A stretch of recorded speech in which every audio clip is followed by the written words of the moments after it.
Now listen, no one can say for sure whether or not those two Israeli diplomats that were killed in DC was a false flag operation on behalf of Israel or done by Israel. But I'm just gonna say, if there was a country that is capable and likely to do a false flag operation, and if there was a country that has shown a pattern of committing false flag operations, especially in and against the nations who primarily support them, it would be Israel, and this would be the type of false flag operation they would do. So first of all, free Palestine. Secondly, I'm not saying this out of ignorance. I'm saying this out of a pattern of historical context that we have available to us. For example, we have the USS Liberty attack, the OG false flag from Israel, where Israel attacked a US naval ship in the middle of the 6-day war and tried to convince the world that it was Arabs who attacked the United States. Or we can look at the King David Hotel bombing of 1946. And yes, you saw that date correctly. That is July 1946,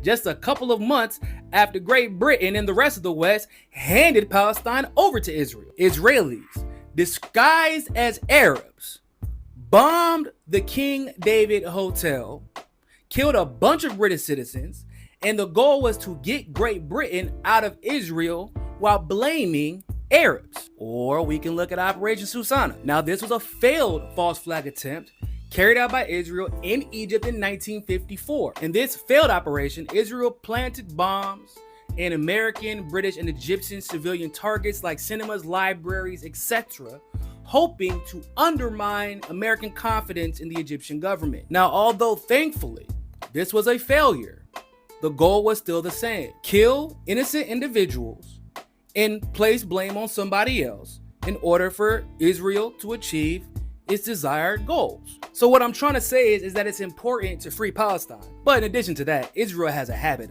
of literally killing people in order to achieve its goals.